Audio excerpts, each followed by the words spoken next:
Hello दोस्तों, welcome to my YouTube channel Islamic name. मेरा नाम साक्षी है और आज मैं आपको बताने वाली हूँ अलमीरा नाम के बारे में।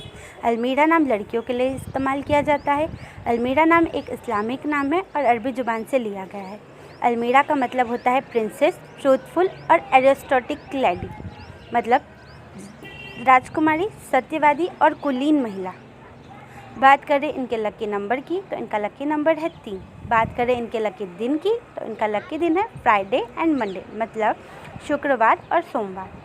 और बात करें इनके लकी कलर की तो इनका लकी कलर है ब्लू, ग्रीन एंड वाइट, मतलब नीला, हरा और सफ़ेद। और बात करें इनके लकी स्टोन की तो इनका लकी स्टोन है एमराल्ड, मतलब पन्ना। एमराल्ड हरे रंग का काफ़ी सुंदर और चमकीला रत्न होता है।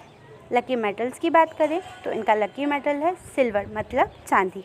अगर आपका नाम अलमीरा है तो कमेंट बॉक्स पर अपना नाम ज़रूर लिखें। ये जानकारी अगर आपको अच्छी लगी हो तो हमारे वीडियो को लाइक करें और सब्सक्राइब करें।